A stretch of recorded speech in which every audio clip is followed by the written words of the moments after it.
Rồi, xin chào các bạn. Thì trên cái nhóm group eplan.vn thì có bạn Mai Đức Anh, bạn có hỏi là khi mà tạo cái interruption ball có tên tương tự thì khi xoay một cái thì cái kia nó cũng xoay theo luôn.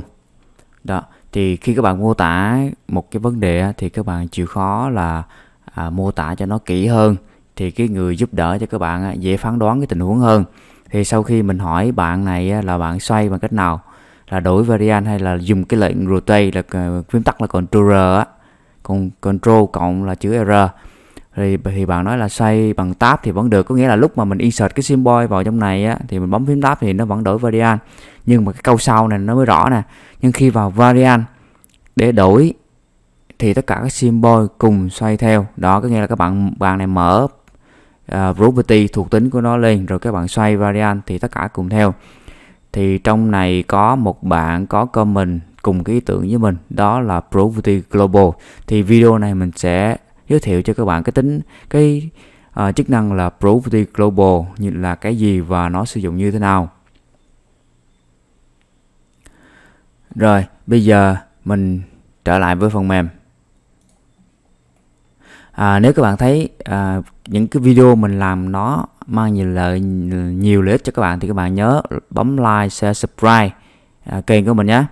Rồi, ở đây để cho ví dụ thì mình sẽ đã vẽ hai cái interruption ball có sẵn luôn.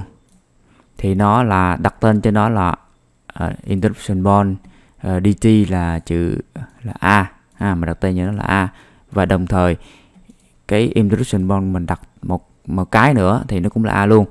Thì các bạn có thể vẽ cái interruption ball này ở cái trang khác, nhưng mà để làm ví dụ cho các bạn thì mình vẽ cùng một trang luôn thì nó không khác nhau gì cả. Rồi đầu tiên nếu mà bạn vào cái thuộc tính này, xin lỗi các bạn, cái interruption ball này các bạn đổi variant ở đây. Rồi các bạn quan sát nha, cái này nó đang ở bên phải, cái này nó ở cái hướng này nó đang hướng lên trên. Thì mình đổi variant ở đây, ví dụ mình đổi xuống dưới đi chẳng hạn. Rồi ok, mình đổi xuống dưới, mình bấm ok thì đổi cái này xuống dưới, và cái này nó đâu có đổi theo đó các bạn, nó vẫn giữ nguyên nè. Hoặc phương án thứ hai là mình bấm chữ Ctrl R, mình đổi qua bên hướng, nó qua bên trái đi, các bạn thấy chưa, thì cái này nó vẫn giữ nguyên. Rồi tuy nhiên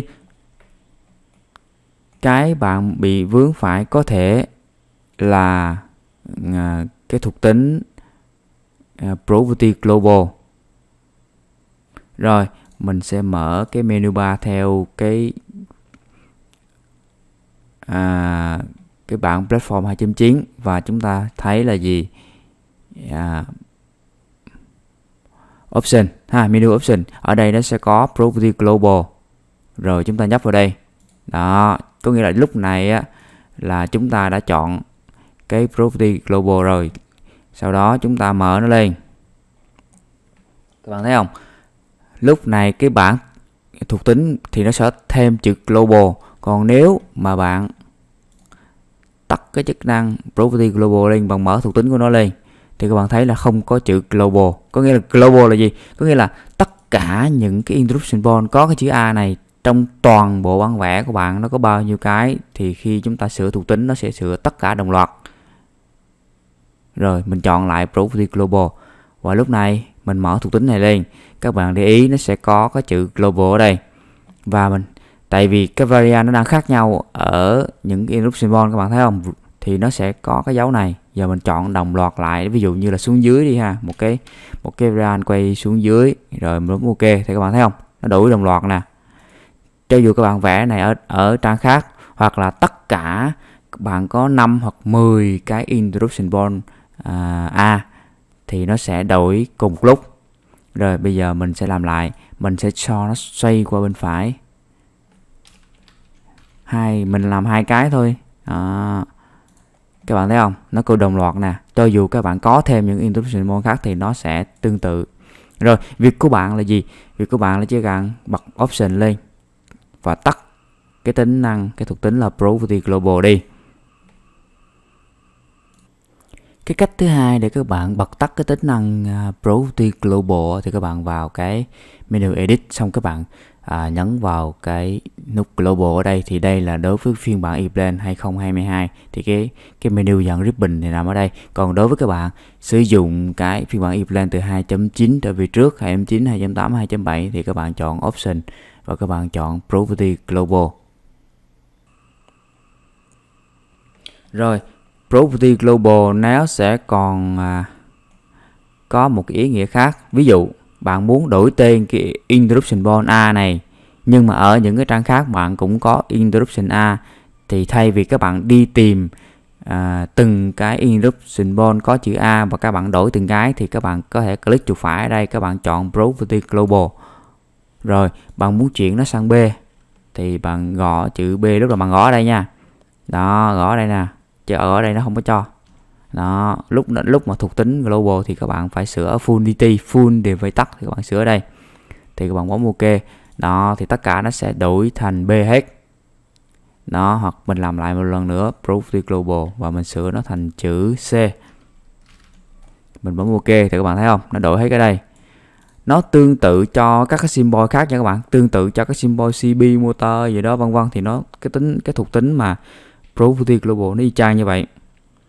Rồi, ví dụ như khi các bạn có một cái CB là 2B 6A 6KA 6A nhưng mà bạn muốn bạn vẽ cái CB hoặc là cái relay gì đó mà cái mô tả của nó, các bạn symbol các bạn vẽ nhiều trang mà các bạn muốn thay đổi cái thuộc tính, cái mô tả của cái symbol đó đồng loạt trong tất cả các cái trang, thì các bạn chỉ việc tới một cái trang nào đó có cái symbol đó và các bạn chọn Property Global, các bạn sửa function test, các bạn sửa cái thông số kỹ thuật của nó, sửa một lần thì tất cả đồng loạt trên bản vẽ nó đều sửa. Đồng thời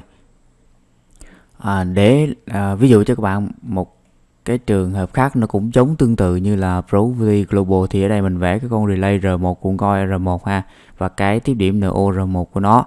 Thì lúc này các bạn muốn sửa thêm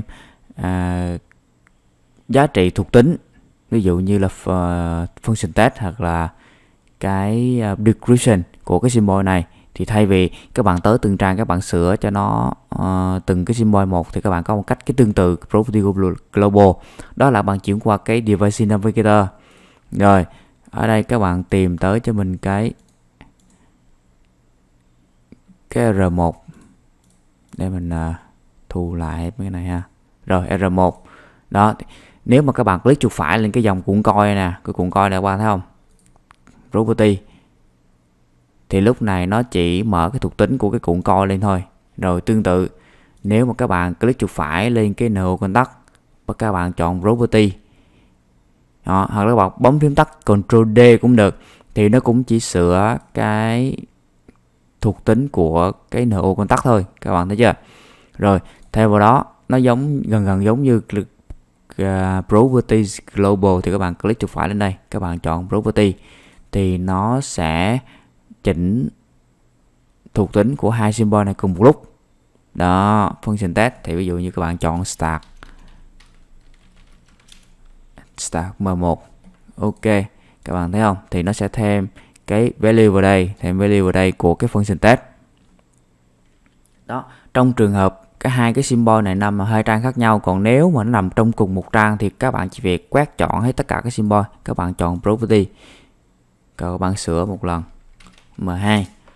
Đó, thì các bạn thấy không, thì giá trị đây là một cái ví dụ nó gần giống như Property Global chứ thật ra nó không có giống nha các bạn.